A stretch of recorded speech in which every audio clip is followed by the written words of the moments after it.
Hello to all my new viewers and my existing viewers.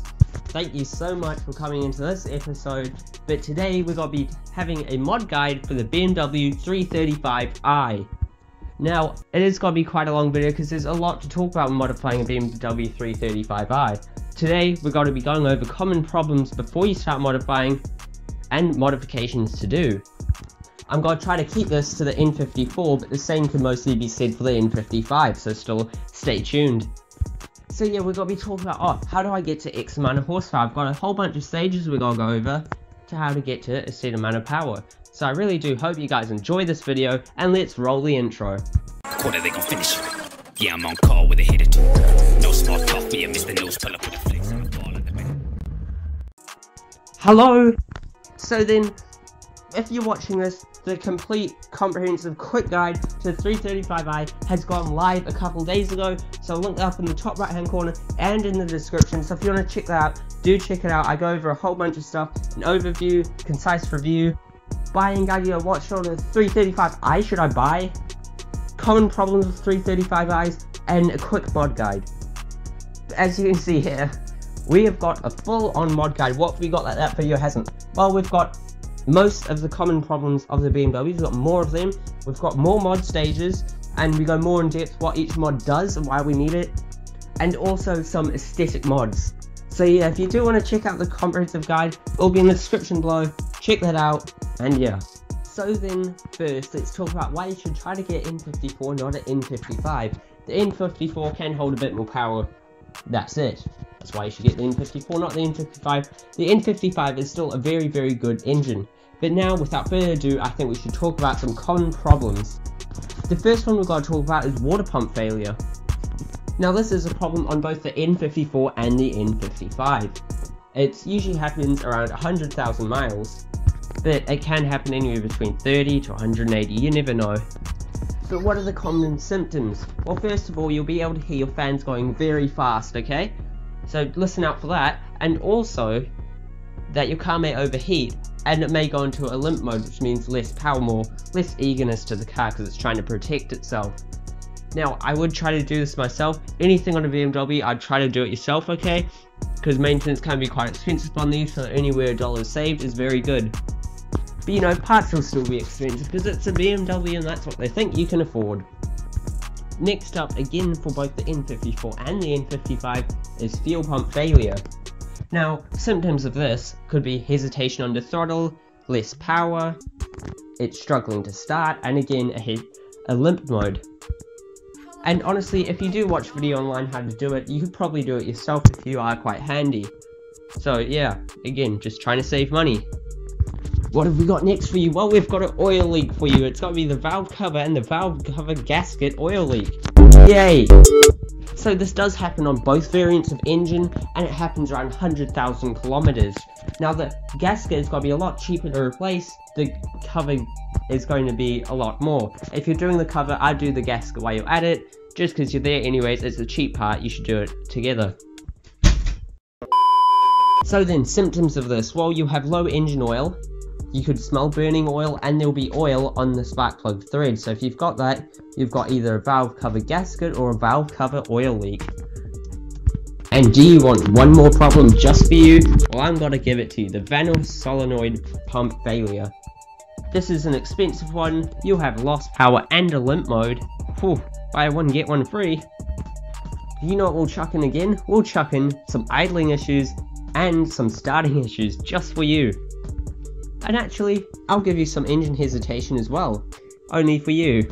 So, as you can tell, the N54 does have some problems, but it's also a very, very capable engine, so don't let that discourage you. Of course, if you want more issues, there are more issues, but these are the main ones, so just keep an eye out for these. So now, let's get on to a modification guide. Now, the 335i comes out of the stock with about 300 crank horsepower.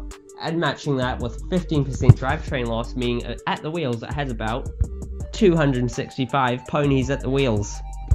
So this first stage does offer massive gains for a very easy amount. So you just want to get a tune, which again is quite easy, and air filter. Now you can do that yourself because we're not actually putting on a new air intake system, we're just doing the filter, just a normal flat filter. And you can do that at home because the air intake's right on top of the engine, it's very easy to do. As how much horsepower that's got to get you? 370 at the crank, that's a 78 crank horsepower gain. So then at the wheels you'll have 315 horsepower. Please do, if you are enjoying, please do drop a like and subscribe, it truly helps me out YouTube algorithm, and I really do appreciate it so much. So next up, this is the next stage that we're going to do, is we're going to get a new intake system. So there are two ways to do this. We can either get the twin intake system, so that means that the intake will sit at the usual spot, but this time you'll have two pod filters there. Or we can get a cold air intake, which will move the location, voice crack, yeah buddy, which will move the location of the air filter to somewhere else where we'll get some nice colder air. So yeah, that does require a little bit more effort, but it's still a relatively easy job. I would definitely have a crack at it myself. And another mod you gotta do is get a catless downpipe. So what you gotta be doing is you gotta remove your factory downpipe with the catalytic converter on, and you gotta buy a new downpipe without a catalytic converter and put that in. Now that will mean that the exhaust is more free flowing, the exhaust gases can get out of the engine much faster, meaning more power, and of course it will sound a lot better. Though some states in America do require you to have a catalytic converter in place, unfortunately. Doing a downpipe on a car can be quite hard. Most people want a lift or something, so you could take that to a mechanic. I won't really mind, I'm not going to bully you. But if you are a do-it-yourself type of person, you and a mate could try to do it 100%. And then once that is done, the catless downpipe and the intake, you'll want a tune of course, and that'll take you to 415 horsepower at the crank and 360 buff ponies at the wheels. So then our next stage, this is starting to get big boy stuff now, we gotta have 500 horsepower at the crank and 430 at the wheels. This is starting to get some big power now, and for definitely, as you'll see, not a lot of mods. So yeah, this is what I meant by the N54 being a great engine that can take power, not much mods and a lot of power. So what are we gonna need to get there? Well, we're gonna need, of course, the intake like I said before, and the catless downpipe. We gotta pair this in with the charge pipe, which is kind of like intercooler boost piping, that sort of stuff. A bigger intercooler, which will then cool down the turbo air that goes into the engine. New inlets, which will mean that more air can now get into the engine because the gap isn't as restrictive. And also a fuel pump. This will mean then that more petrol can get into the engine, which means more spark, more bang, more power. Now, I've talked about the inlets, I just want to talk about the charge pipes. They'll be made of a more durable material, which will then make them more comfortable of handling higher amounts of boost, and power of course.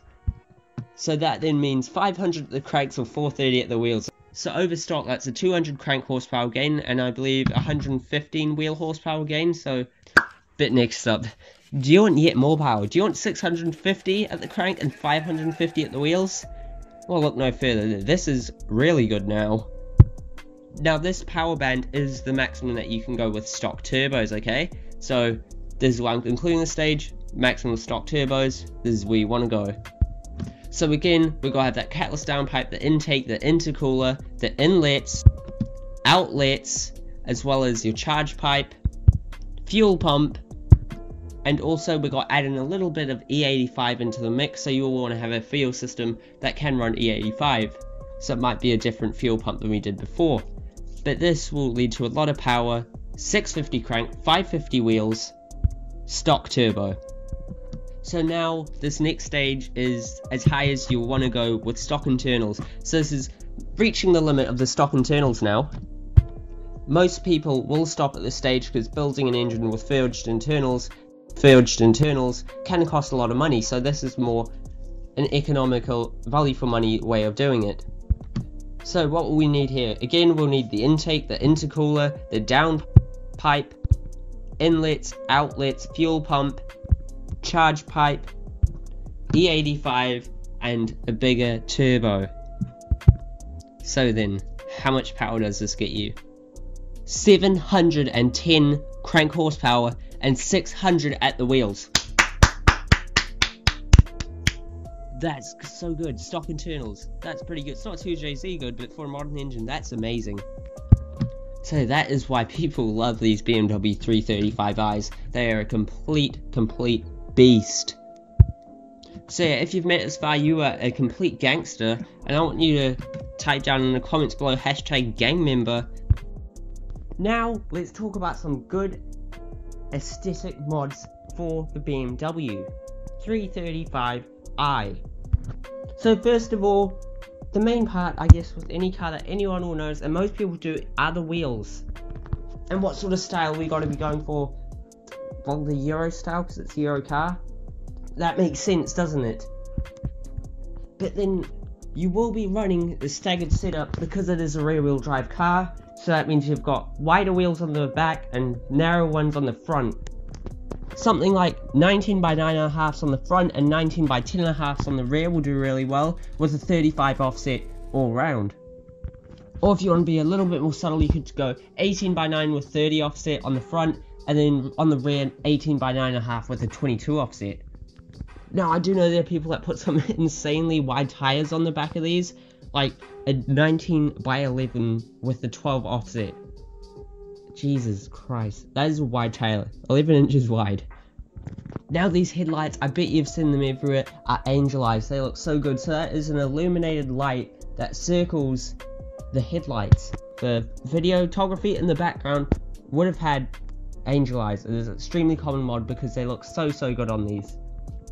Another thing, on the kidney grills, just blacking out all the chrome. Chrome's awful. Nice black, looks stealthy, more powerful. That's the same also along the side of the car, like by the side windows, there'll be chrome there. Just black that out, get some black wrap, a heat gun, something to squeeze it, some wrap obviously, or you can plastic dip it if you want, but yeah. The M3 bumper conversion's another good one. The 335i has a sort of a less aggressive bumper, so by putting on the M3 bumper, obviously it looks a lot more powerful and menacing, especially in your rear view mirror, because I don't actually know, because you'll never be in the rear view mirror because you got a 335i and it's got a bunch of power, so you'll always be in front of you. But yeah, you get it. If inside you have wood trim, just wrap that black or something, because wood trim isn't very sporty and it looks rather awful. I'm sorry, but yeah, we don't want that. We want some nice, clean, stealthy stuff. And just like any car, you know, tint the windows, wrap the roof black, perhaps tint the lights or something, paint the brake calipers, shift knob, steering wheel if you want. If you want to lose your airbag, do that, because it does transform the way any car drives. And of course, some lows, because stock ride height things, we can't have that going on, can we? But yeah, that are the main best aesthetic mods, I would say, with the BMW 335i. And also, if you did enjoy, drop a like and subscribe. Trust me, I truly do appreciate it. Also, comment what you think about this amazing car. Check out my Instagram, I'll have it down in the description below. I post moody car photography. If you've got any videos you want to see, hit me up in the comments or DM me. But yeah, thank you so much for watching, have a good day and see you next time.